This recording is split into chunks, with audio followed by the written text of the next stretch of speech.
Good afternoon, everybody. This is P with All Matters, KIRO Radio 97.3 FM and 770 KTTH on the AM dial. Welcome, everybody, on Saturday afternoon here, 2 p.m.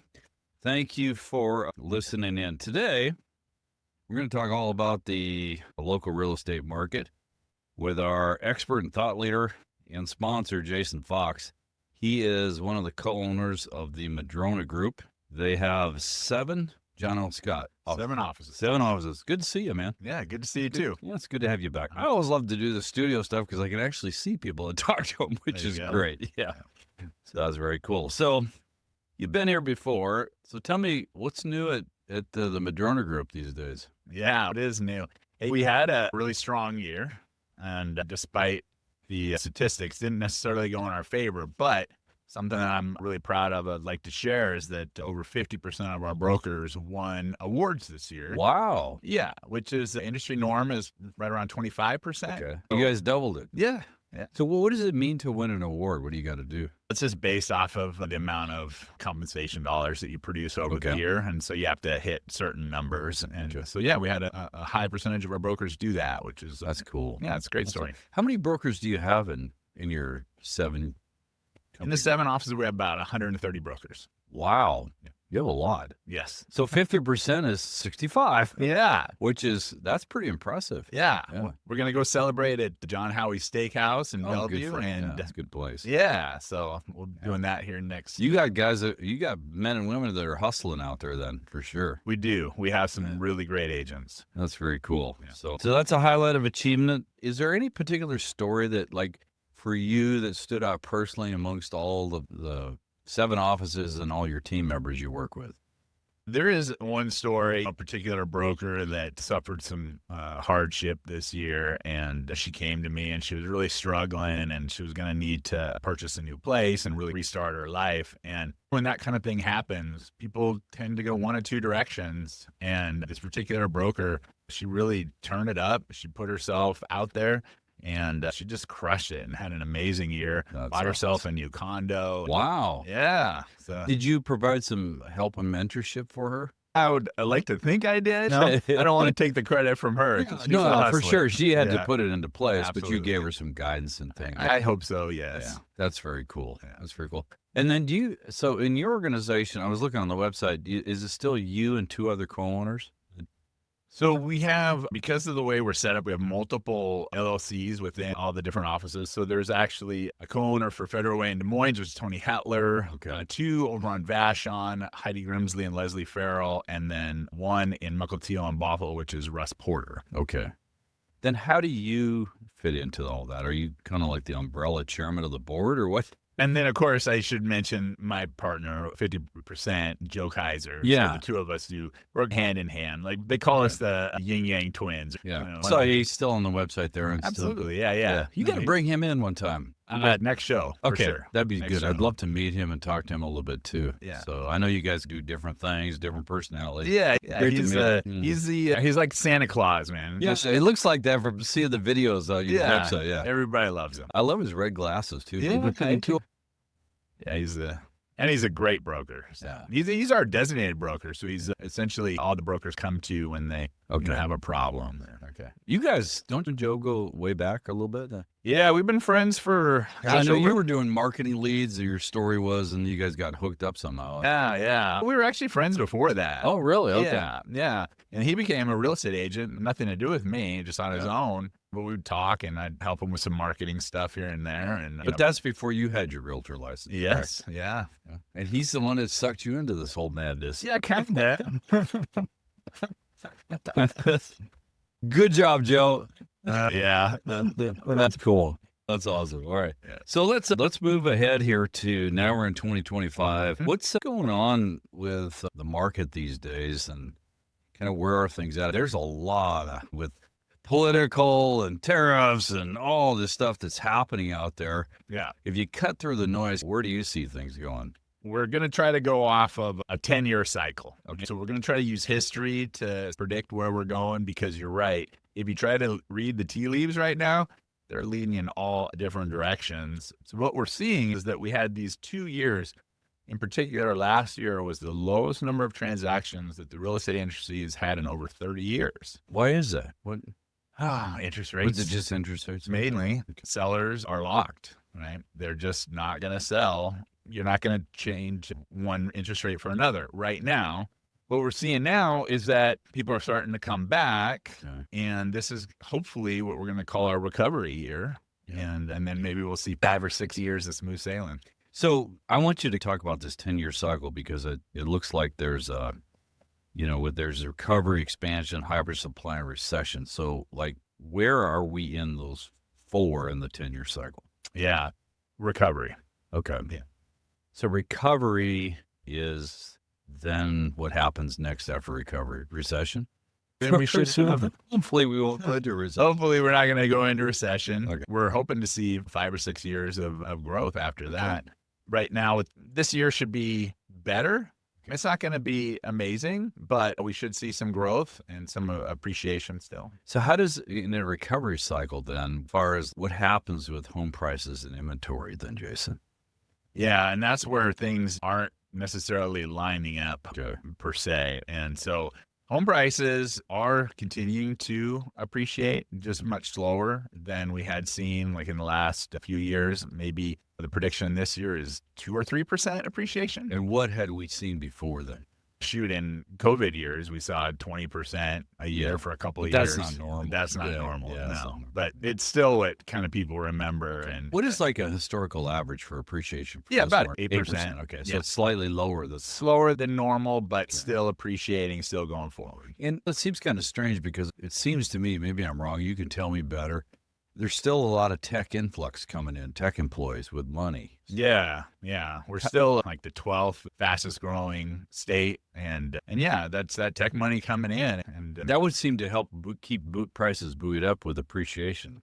yeah, we always have this little, what they say, little umbrella out here where we're protected. We're a little bit different. So when you hear like national averages, oftentimes you have to scratch that and go, yeah, but what's it like here? Yeah. Because of that factor. But the big deal, of course, is interest rates and inventory. Well, yeah. So let's talk about interest rates first, Yeah. then we'll get into inventory with new construction and all that. Yeah. What I saw, I don't know, as of today, it was like 6.85 or something like that for interest rates. Where, and I know this is like a crystal ball thing because we don't know what's going to happen with the effect of the feds and things, but what are they projecting so far, like towards the rest of 2025 and to the end of the year?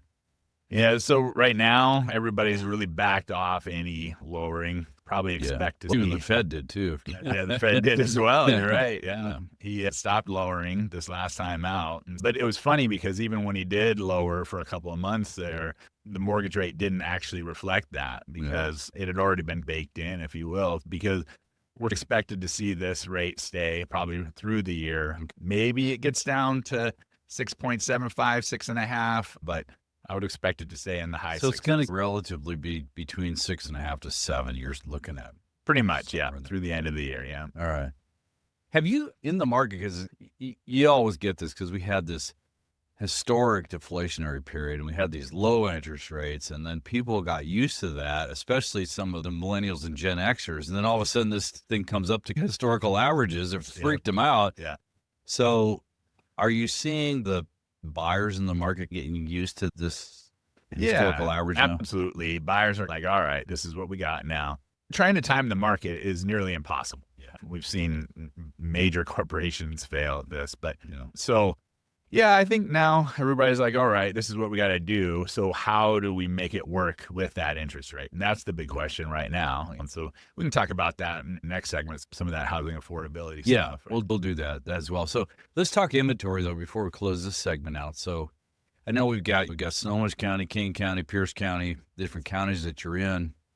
How is inventory looking in these different markets? Yeah, so they're all about the same. Okay. Seattle is a little bit higher. And I can tell you exactly, we're at 1 month supply of inventory for Snohomish County. Okay. And that means that theoretically, if we didn't put another house on the market for 30 days, we'd run out of houses.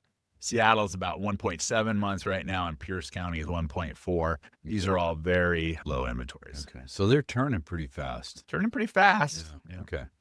We come back. I got a couple more questions for Jason on the inventory levels and kind of median prices and things like that. And then we will get into with some other segments. I want to talk about touch base with this whole NAR settlement too. And then we'll get into some of the, for the median prices, some of the things that are happening out in the market for how people can afford to get in, especially first-time home buyers. With that, I'm Pete. This is Home Matters, KIRO Radio 97.3 FM and 770 KTTH. All right, we're back. This is Pete with Home Matters, 770 KTTH on the AM dial and KIRO 97.3 on the FM dial. This Home Matters. We're having a good discussion here with Jason Fox, one of the co-owners of the Madrona Group, along with a bunch of other co-owners, but primarily Joe Kaiser. I guess is the way it is, because I can't remember all the other there's too many of us. Big shout out to Joe. We're going to have Joe on the show next time, and we'll be able to talk with him as well. Absolutely. You can, so can you, because I can't remember, I know you have 7 offices. Can you list the 7 locations where you're at? I can't. I have to do it alphabetically. Okay. Well, I don't care if you do it, but I can't do it, so why did you list it? Yeah, we have one in Ballard, Bothell. We have in Mukilteo. We have one Vashon Island. I'm not doing it alphabetically now, sorry. We're in Des Moines, Federal Way, and Westwood Mall, which is in West Seattle. Okay, good. That's the new alphabet. It's okay, man. Good job, buddy. You got all 7, which is good. So, got 'em. but if you are listening in those different areas, whether you're a buyer on the buyer side or a seller on the seller side, you can go ahead and give these guys a call at 206-899-5151, 206-899-5151. It's a central number, and they can get you out to the proper office for your local area there that you want to live. Yes. 5155. Oh, 5155. There you go. Yeah. So I have 5151. Okay, so say it again. 206-899-5155. So if you're writing that down, scratch out the 1 and put the 5 in there. That was my fault, man. That's all right. That's the new numbering system. Yeah, that was for me. And if you want to check them out, they have actually a pretty cool website. I always like to go there before we get on there. Just check it out, see if things are new. They have all the offices. They have a lot of it talks about them. Joe Kaiser's up there in videos. So is Jason. There's just a lot of good stuff in there. So you can go to the Madrona Group. It's themadronagroup.com. And the phone number is up there as well for each of the different offices. So you can do that too. Okay. We were talking about this 10-year cycle, and then we were talking about price and inventory. I wanted to ask you, though, with the inventory aspect of, so how does, because you got existing inventory, then you got new construction. What's going on with new construction now, and how is that affecting inventory levels in the different counties?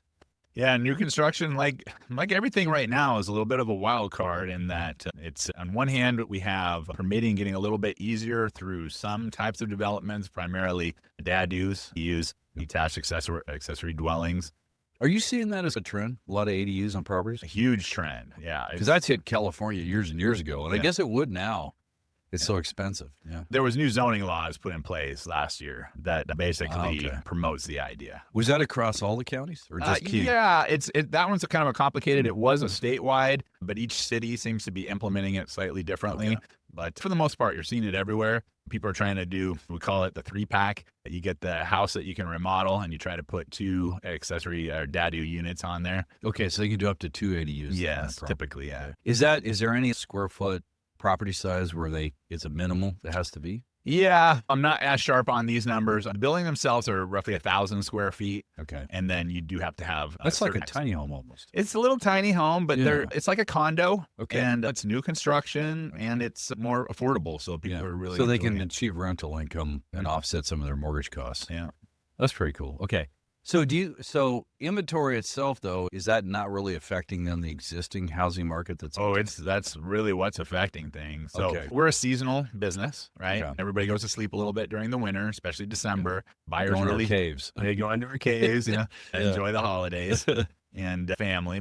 And then January comes and everybody comes out of hibernation, if you will, and the buyers are like, okay, what are we doing? The sellers haven't woken up yet. They don't typically wake up until the spring market, right? So everybody knows the spring market is when things really start to get moving. And so right now we're seeing such low inventory in all the counties that if you are putting something on the market, a lot of multiple offer situations again. Really? A lot. Right. So that, I guess you said month to month, 1.7 months, but actually could be a lot faster than that's what you said. So a median market, it used to be years ago, we used to say 5 to 6 months of I know, a inventory. house would sit on the market like forever. It's And now we're saying a median market is 3 to 4 months. okay. So a month, right? That's nothing. Yeah.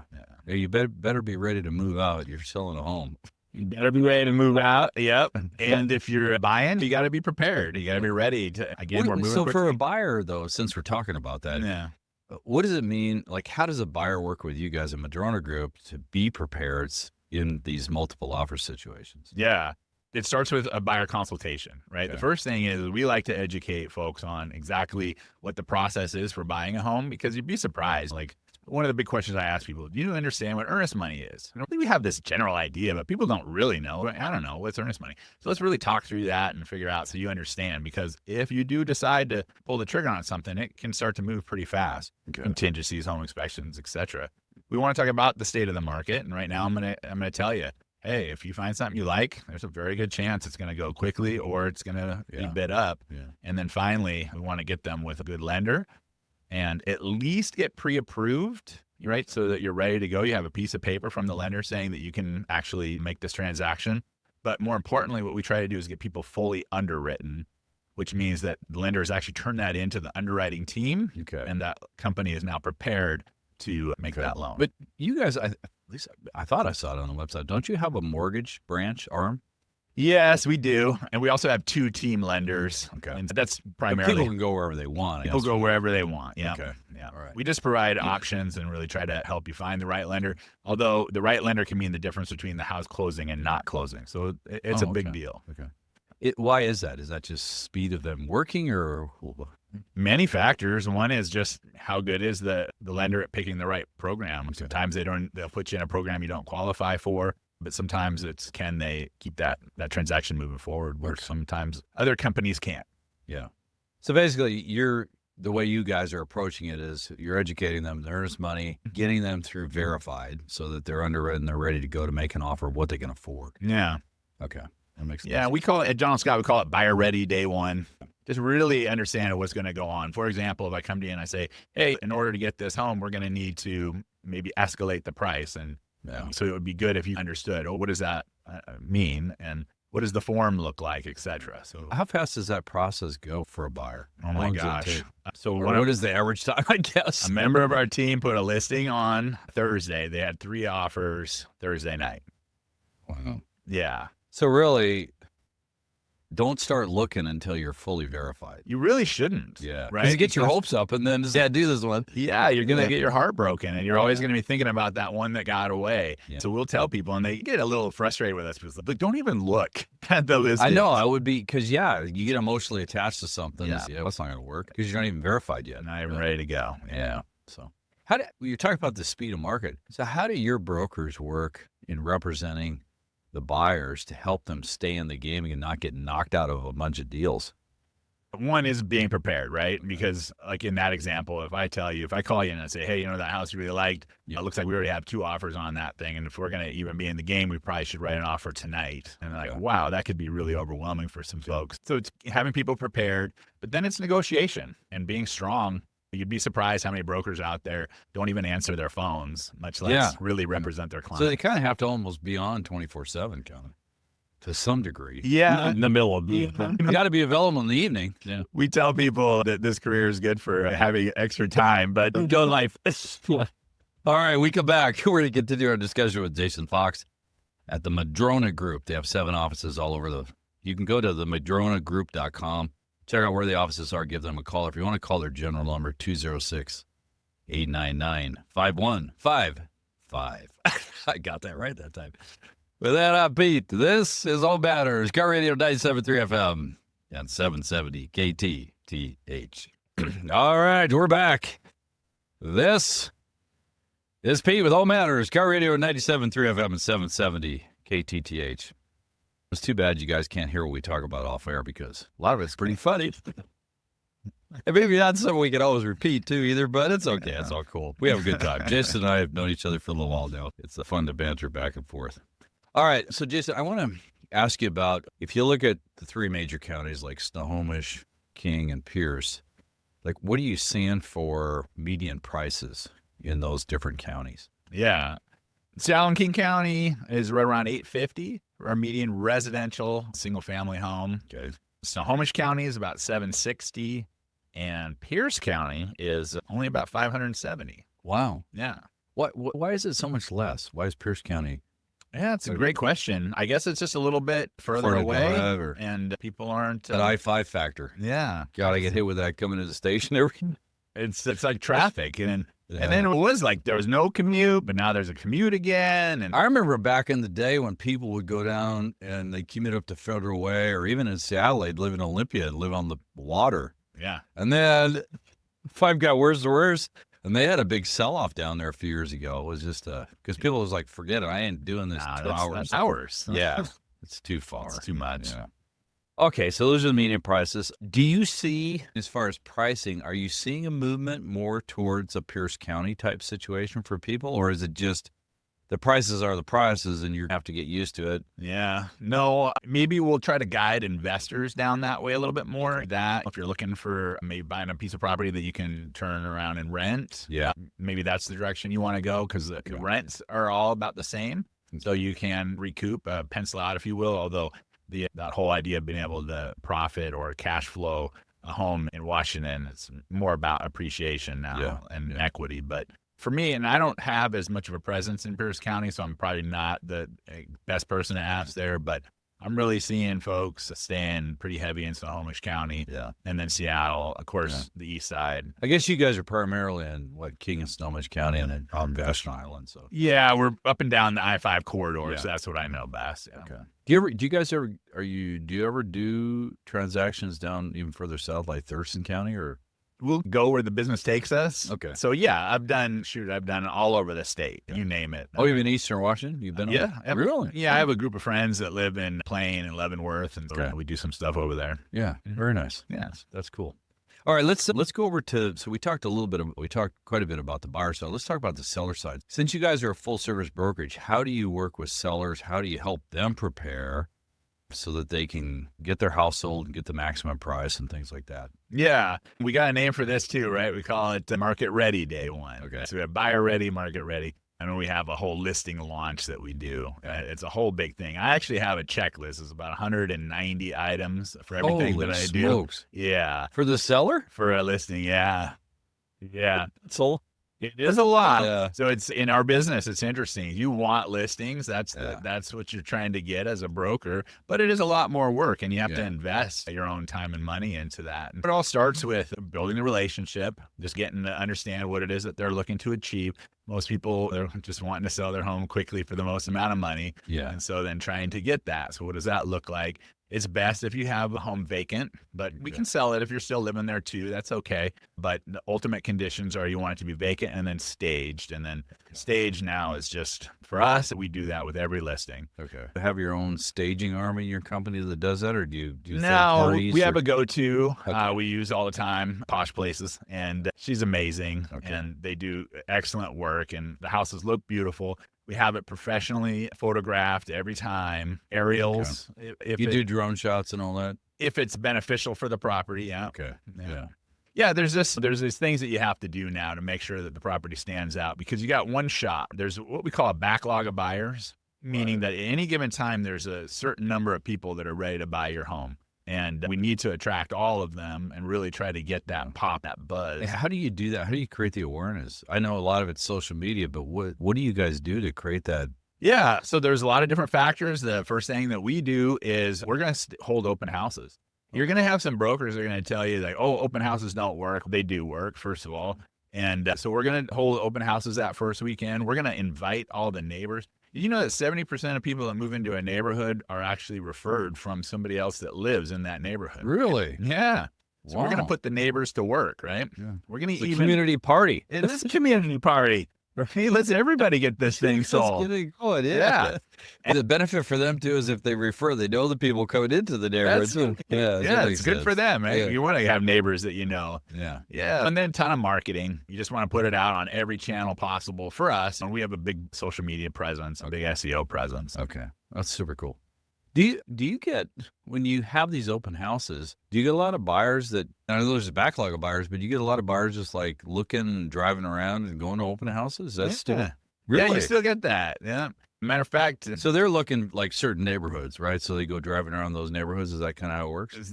maybe they're driving around, maybe they saw your signs. More often than not, they found it on one of the big portals. But Okay. yeah. Going back to the seller side, Jason, how do sellers find you? I know there's probably a small percentage walk in your office, but where did they come from?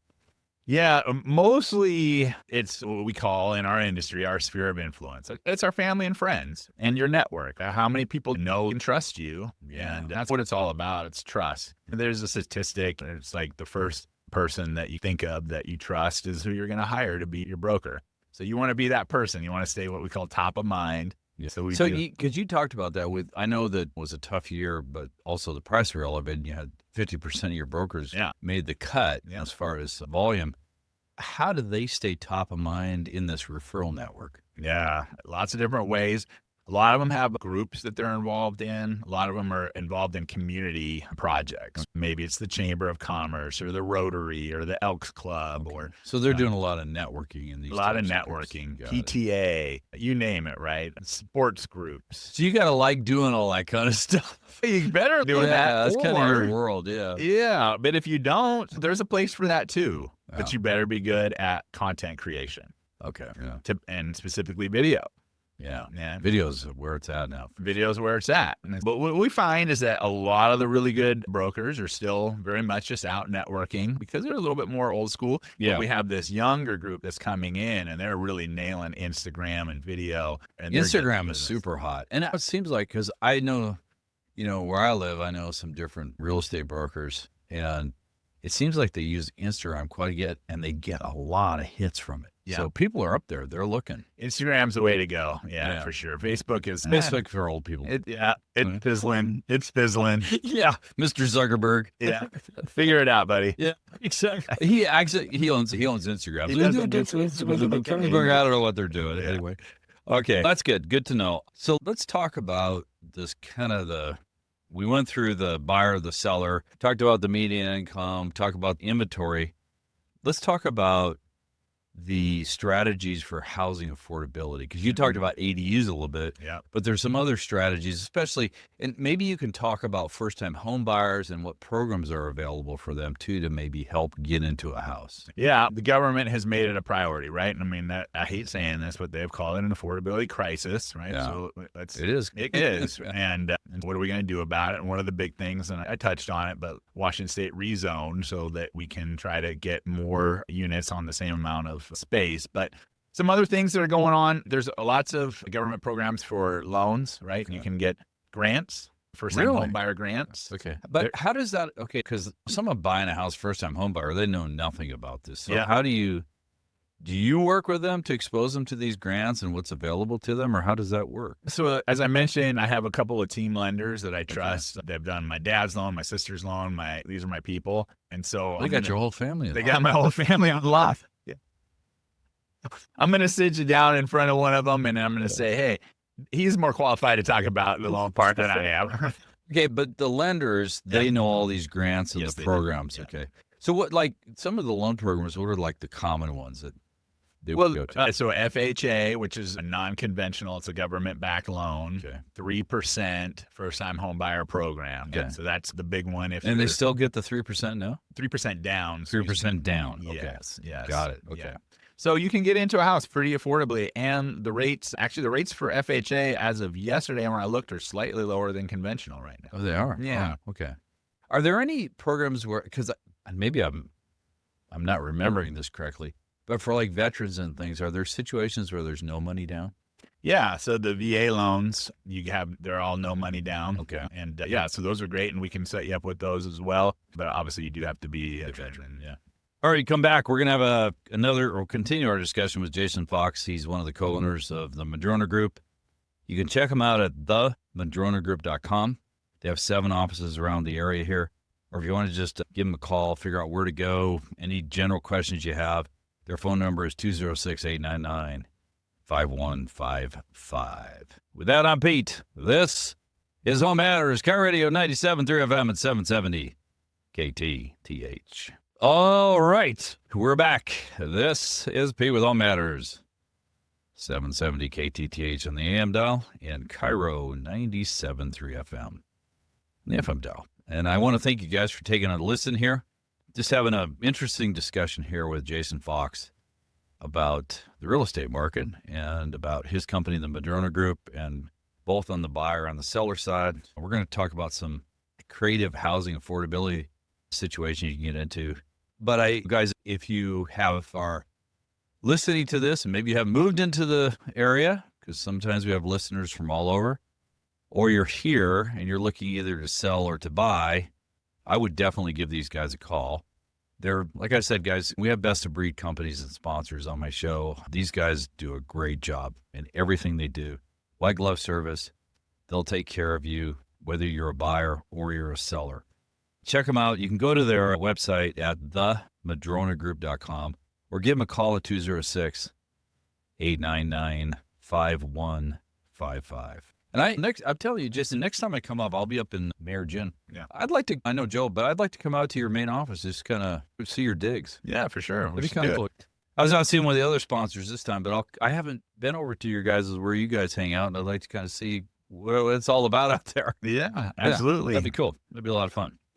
Okay, so we were talking about creative solutions for the current affordability challenges. I know you mentioned some of the things that people can do, but I know there's some other aspects, like you talked about house hacking and Adam and stuff. So let's go into that kind of stuff. So you mentioned Adam, and that's just a company that does a lot of reports. But they did a report recently. It's called the Rental Affordability Report of 2025. And I was shocked to see that their main headline was home ownership is more affordable than renting in 60% of U.S. counties. Wow. Yeah. That's not what we're hearing. That's if you're just watching things, you're like, oh, that's interesting. Yeah. Good to know. Now, the bad side of that is that means renting is also not so affordable right now. But you should think about, okay, let's figure out how can I buy? Let's get creative in that. One of the things that I noticed recently, I was looking at condo pricing. And I noticed that condo pricing jumped up quite a bit. And I was like, man, what's going on? Are condos, apartment-style condos going up in price? But that's not what's going on. So when they jumped, you're talking about they jumped in price. Yeah. Okay. Yeah. Noticeably a couple of months ago.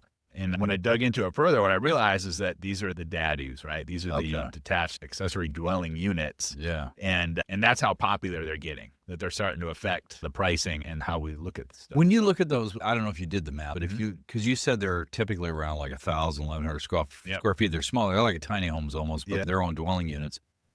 So if you look at that and the price increase from the Adam report, like what are they pricing out per square foot on average? Oh, for square foot, typically they're about 1,000 to 1,200 square feet, and they're generally selling from about 700 to $1 million. Okay, I haven't done the math on it, but that's about $700 a square foot then. Yeah, that's getting up there. Getting up there. Okay. But yeah, some things are getting popular, and we call it house hacking, but it's figuring out how can you buy a home, right? And we touched on some of it, using some of those grants and some of those things if you can. But like, for example, my wife and I, when she bought her house, it's a split level, right? Okay. And what we did is we rented out the bottom floor of the split level for a couple of years to help subsidize things. Yeah. So stuff like that, that's getting really popular. There's actually startup companies now that are teaching you how to do this kind of thing, how to find other people and pool your money together and purchase. You guys do that too at the Madrona Group? Do you help educate people on that? 100%, yeah. Okay. So you can teach them how to do it too as well. It's not like a big secret or anything. You just come together. But we've been taught for a long time that maybe we shouldn't buy houses with people that we're not contractually obligated to. I guess if there's 3 people involved and there's some kind of friendship fallout, then what the hell do you do? Then what do you do? Yeah. It's important that you understand. Or a boyfriend and girlfriend, that they break up. I guess they could treat it as an asset, so it's not that big a deal. That's right. Is it, at the end, you got to move out of a rental house, you got to move out of a house, but at least now you have equity, right? So there's something to split up. Okay, so they got the house hacking. Yeah. Can you, going back to the rental and what you're talking about, it might be cheaper. If you look at Snohomish, King, and Pierce, like what is the average rental range for those counties? I've been keeping track in Snohomish, which is right around $3,500 for a 3-bedroom home. Wow. Okay. Yeah. So that's getting up there. It's and that tends to be That's average. So some of the nicer houses are 5,000-6,000. Yeah, right? yeah. For renting. So. Yeah, I would imagine, especially if you get up like around Lake Stevens, near the lake or on the lake. Yeah. Or Snohomish County. 4 or 5 Snohomish, bedrooms. yeah. Anything with any kind of yard. Okay. Yeah. What about King and Pierce? What are those kind of averaging? Slightly higher. Rental rates tend to be a little bit more uniform, but I don't keep those numbers in my head right off bat. Yeah. I do have a property management division. Yeah. And in that, Sandra and Monica, Sandra Arnez and Monica Flato, they are the ones that keep track of that a lot better than I do. Yeah, we'll talk about that in a second. But so let's go back. I just kind of want to do the math just kind of loosely. Yeah. Not to be super accurate about this, but if I look at it and say, okay, if I have a house that's, would you say Snohomish County was the median? About 3,500. No, I'm talking about to buy. Oh, sale price about 750. Okay. So 750 a 30-year on that. And if they're putting, say, 20% down, what are we looking at the 6.5 to 6.8? What are we looking at for a monthly payment there? About 4 or 5. Okay. So if the rental prices are 35 and you're in 4 to 5,000, you got to come up with another 500 or $1,000 really to own. That's right. Okay. And then- So you're close. It's not that far off. It's not that far off. And Yeah. I know it's silly, but one of the things that we talk about is like, what if instead of buying that $80,000 car, you bought a nice used car? Yeah. Instead of having $1,000 a month auto payment for a while, you had a $200 a month. And quit going to Starbucks every day. And quit going to Starbucks every day. That one, I don't know. That one's a little. Sorry, yeah. Starbucks. But And hey, don't get me started on Starbucks. that's a whole other show, right? That's yeah. I think that goes over on the sports station. There we go. Okay, so yeah, so if you reevaluate your budget, and especially too, if you're a first-time home buyer, that also can help factor in, and then you can house hack. Yep. So there's ways really. It's not. I thought it was going to be a lot bigger gap, but it really isn't. You just got to It's come up with not. that extra $1,000 a month or something. It's right. Yeah. Get a buddy or Just two. use AI and Just start use- using prompts. Cute. That's what I'd do. Just make videos, right? That's what we're doing. There's a lot of people that make money off videos now. Absolutely. All right, we got a couple more minutes. I do want to talk about your property management company. You brought that up. It's TMG Property Management. Can you speak to that a little bit, where you're at and what you're doing there? Yeah, you bet. Yeah, we have about 30 doors now that we're just getting started, but we're doing really good. And essentially, we're a full-service property management company, right? So if you have a home, so here's an interesting one. 66% of people that are looking to sell their house are at least contemplating renting it, right? Yeah. See what that looks like.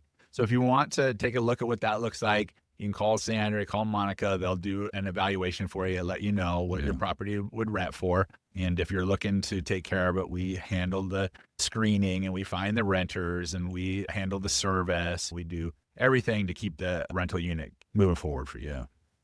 And I've said this for years. I look back, hindsight, it's always 2020. But one thing I would say is, if you're a tech person moving around or you're a veteran, buy a home, keep the home. Go to the next place, buy a home, keep the home. Because by the time you're done, when you're retiring, you got well over $1 million portfolio if you just do that. So, Jason, it was great to have you on the show. I really appreciate it. Thanks, man. Pete. Thanks for having me. A lot of fun. Jason Fox, the Madrona Group. It's themadronagroup.com, or give his office staff a call at 206-899-5155. And I suppose if you really want to talk to the man here on the radio, they can track him down, and you can talk to Jason as well. With that, I'm Pete. This is Home Matters, KIRO 97.3 FM and 770 KTTH.